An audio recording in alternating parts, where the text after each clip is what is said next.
જ્યાં ને ત્યાં સર્વત્ર જેમ તુલસીદાસજીએ કહ્યું એમ આપણને સ્વામિનારાયણના દર્શન થવા જો.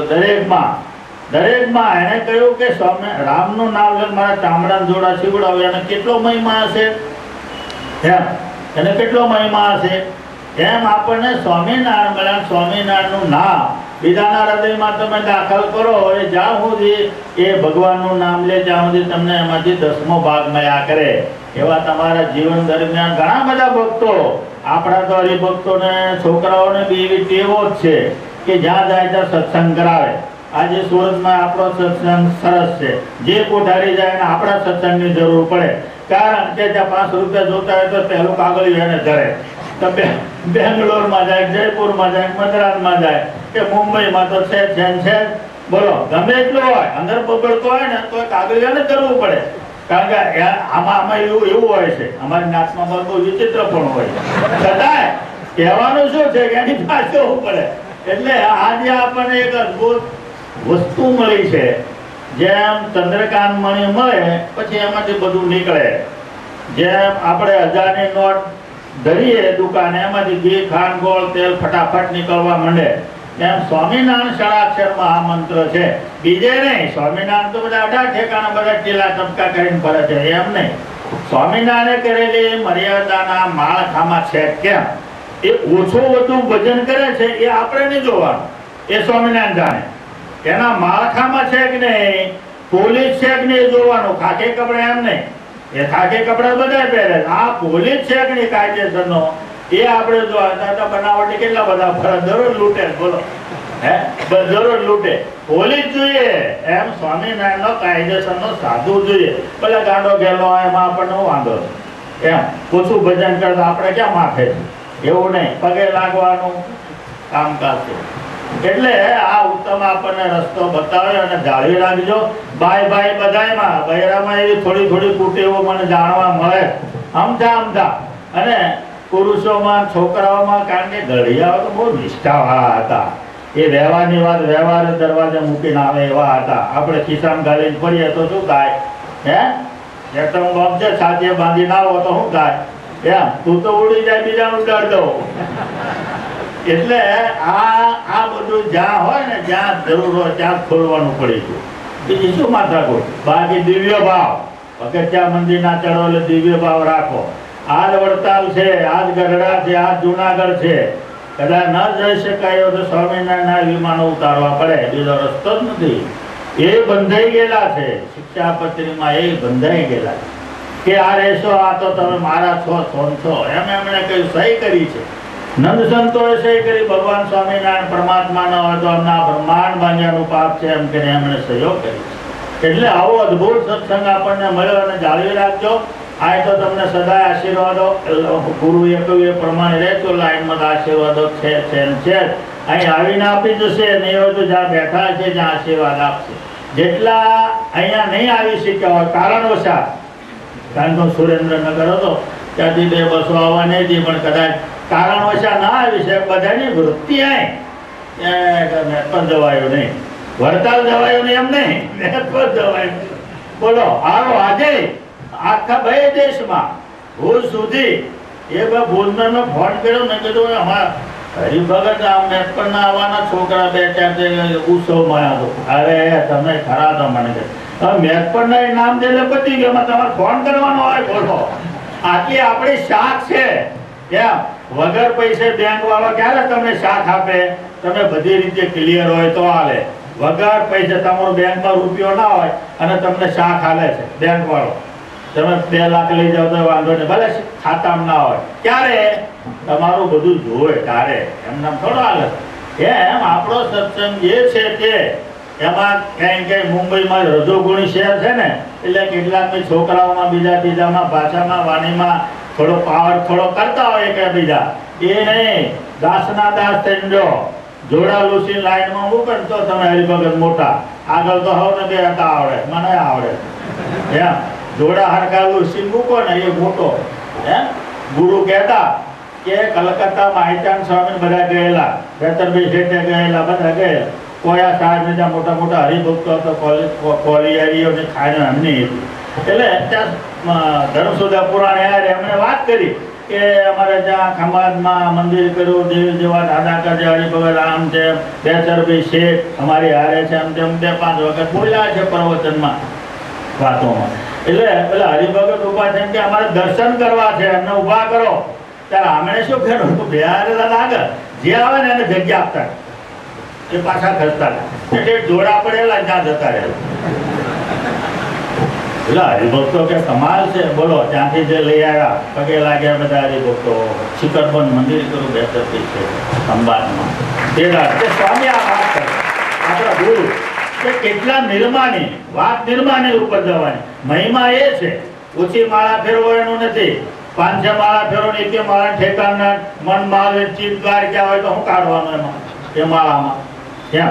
એટલે અહીંયા જે આપણે કંઈ કરીએ છીએ, મુંબઈમાં કંઈ કરો છો, ચોખ્ખું સાચું પ્રમાણિક. મને ઘણા કે આવા કોઠારી છે ને આવા તો પાવર વાળો કશું આવડતું નથી. મેં તો ચેરમેન જાણે, કોઠારી જાણે, મને ઠેકો થોડો આવ્યો છે.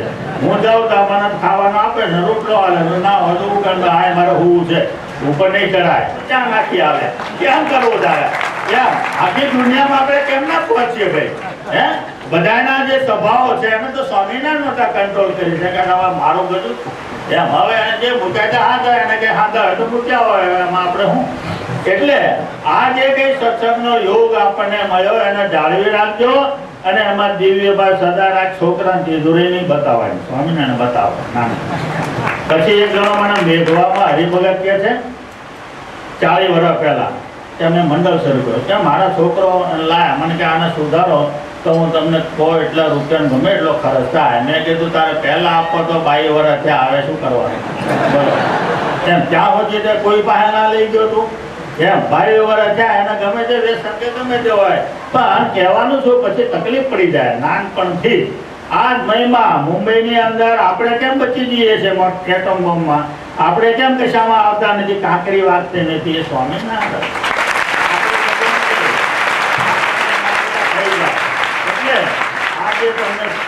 જે મહારાજ તમને નારાયણ કવચ આપ્યું છે એનો મહિમા સમજો, સંતોનો મહિમા, હરિભક્તોનો મહિમા. થાય એટલી સેવા કરવી. આવક ના આવી આ તમારા સાધુની ટેવ છે, લાઈન લગાડે કે નહીં બી બાપ જા એમાં કઈ વાંધો નહીં. શું કીધું, આ સાલ નથી કશું એમ કહેવામાં કોઈ વાંધો નહીં. આ તમને કહી દીધું શરમ નહીં, ધરમ નહીં, કાંઈ નહીં. રોટલા ખાવા કામ ધોતું ચાલુ છે. બાકી આ સાલ કશું નહીં આવ્યો. ગવર્મેન્ટ એક તો મારું બેટી ટેક્સોની લાઈન લગાડે, એક બાજુ મોદી મંડ્યો છે, એક બાજુ અમારા સાધુ જ્યાં ત્યાં ટકાભાઈ એના મકાન વેચવાનું છે, છોકરા બૈરા એને મહાજનમાં મૂકી આવવાના છે. હોય તો આલું, હોય તો આલું, નહીં તો નહીં. અને લાલ પહોંચી લેવી સ્વામિનારાયણ. એટલે આપણે એને શું છે, ઇન્કમ ટેક્સમાં માફી થઈ જાય.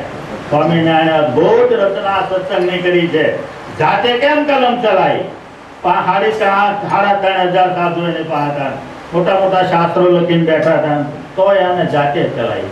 કેટલું ઊંડું રહસ્ય છે, કેટલો બધો એનો મહિમા છે. એકાંત બધા જતા રહો કરડા, મારા કામ છે એકાંત. એનો મહિમા સમજો. શિક્ષા પછી પૂજન થાય, કલ્યાણ થાય, એવું લખ્યું સમજાય. એટલે આપણને યોગ મળ્યો અને હાથવી રાખજો. હવે મોડું થઈ ગયું છે. સહજાન સ્વામી મહારાજ સમાજ જે થોડા સમય વર્ષો પહેલા સ્થપાયો,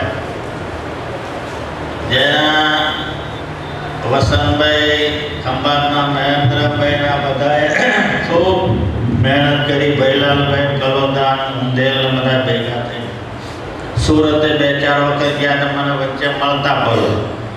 બધા શોધી સરનામા, વાતચીત ને બધા એમાં રસ ઉત્પન્ન કરવો અને બધે બહુ મહેનત કરી. 1, 2, 3, 4 એવા સમૂહ લગ્નો ધીમે ધીમે થયા અને બહુ સારો આજે વાતાવરણ છે. તમને બધાને ઊંડો વિચાર દાખલ થઈ ગયો કે સમાજ માટે કંઈ કરવું જોઈએ. જે પૈસાવાળા હોય, જેની પાસે બુદ્ધિ હોય, બીજી હોય, શક્તિ હોય, અને સમાજમાં એનો ઉપયોગ કરો. એવી વાત બહુ નક્કી થઈ ગઈ. એના પરિણામો પણ સારા જોવાય છે. લગ્ન છે એ સિવાયના ઘણા બધા સમાજના કામો છે. લગ્ન, સમૂહ લગ્નની પ્રક્રિયા જેને કાઢી છે એને હજારો ધન્યવાદ છે. જેને આ પહેલો વિચાર આવ્યો છે અને આરંભ કર્યો છે. કારણ કે વસ્તુ આરંભ છે એ બહુ કઠણ છે, પછી તો સહેજે થાય ને બધા ભળે. આરંભ બહુ કઠણ, જેને ઘણા વર્ષોથી આ તો ચાલે, હવે તો બધી નાતીઓમાં થઈ ગયો. એટલે આજે મેનપર ગામની આગળ બહુ સુંદર ને સારી રીતે, કારણ કે આમાં પાછું આ બધું શોભે કે દાતા હોય તો જો આજે હોલમાં બેઠા તાપ નહીં લાગતો, હોલ બનાવવાના ધન્યવાદ છે ને અમારી શેકાઈ જઈએ. આ તાપ પાછું વિચિત્ર પડે છે. આ વિજ્ઞાનના યુગમાં લાગે છે સારું, પણ મૃત્યુ નજીક ડોકા કરતું જાય છે. વિજ્ઞાન છે ને આમ ખરાબ, વિજ્ઞાનને શાસ્ત્રમાં અજ્ઞાન લખ્યું છે. મહાભારતની લડાઈ વિજ્ઞાનને આભારી, કોઈને ગાંઠે જ નહીં, બધા પાસે શક્તિઓ. એટલે એમાં બામણથી આરંભીને બ્રહ્મર્ષિ, રાજર્ષિ, મહર્ષિથી આરંભીને બધા રાજા મહારાજાનો ભાગ નીકળી ગયો. પછી બાકી રહ્યા એ ભેગા થયા કે મહારાજ તો ખરું થયું. એટલે વિદ્યા નામ છે પરાવિદ્યા, બ્રહ્મ વિદ્યા, સમિરિતા. 14 પ્રકારની વિદ્યા, 64 પ્રકારની કળા, એમાં જે આત્મા પરમાત્મા સંબંધી જે વિદ્યા એનો પ્રચાર કરો. એટલે ચારે બાજુ જે બચ્યા હતા એમણે બધે પ્રચાર કરો કે ભાઈ હું ક્યાંથી આવ્યો છું ને ક્યાં જવાનો છે એનો વિચાર કરો. આ તો નકામું કામ છે એમ.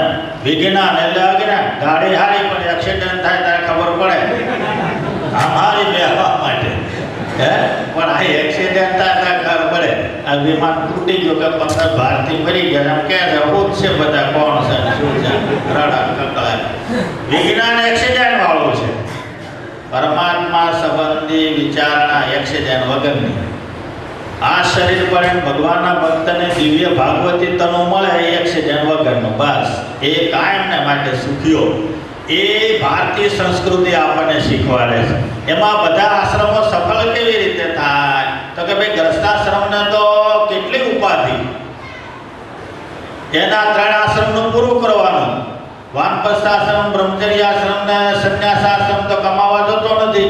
સવારથી ઉઠીને તમારા બાણા વાટા મારીએ અમે, આ હોલ ત્યાં તો તમારા, મંદિરો ત્યાં તો તમારા. હવે એ તમારે આ કરવાનો, ઘરનો કરવાનો અને બધી માથાકૂટો સમાજનો, કુટુંબનો ને ભગવાન ભજવાન, એટલે થોડુંક અઘરું છે. એટલે એને એવો સુમેળ કરી આપ્યો કે જ્યાંથી પતિ પત્નીના લગ્ન થાય, સંબંધ થાય, એ જિંદગી સુધી, છેલ્લા શ્વાસ સુધી એમાં બેને એકાબીજાના વિશે અતિ હે. અને એ જે એમના દ્વારા થતી જે ધાર્મિક ક્રિયાઓ એ સંપૂર્ણ ફળને આપે બેને મળે. કારણ કે આ હિન્દુ સમાજમાં કેવું છે, પુરુષ દાન કરે, પુરુષો દાન કરે, સ્ત્રીઓ તો દાન બહુ તો થોડું ઘણું આપી શકે, પણ ના તો કે ના, એને અડધું ફળ એમાંથી ઓટોમેટિક મળે છે. પુરુષ દાન કરે એમાં અડધું ફળ બૈરાને ઓટોમેટિક મળે. એટલે એને ગલ્લા પાસે જવું જાય ના જવું કે જરૂર નહીં. અને પુરુષ પાપ કરે એ પુરુષનો જ ભાગ, એમાં સ્ત્રીનો ભાગ નહીં. પણ સ્ત્રી પાપ કરે તો બેન અડધું મળે. એવો શાસ્ત્રનો લો. એ તમને પૂછવા ના આવે કે તમારું કાપ્ય, એ તો ઓટોમેટિક કપાઈ જાય. એટલે સ્ત્રીઓને સ્વતંત્રતા શાસ્ત્રકારોએ પહેલેથી આપી છે. એના આત્માનું રૂડું થાય સાથે સાથે. એટલે એક ગ્રસ્તાશ્રમ એમાં જે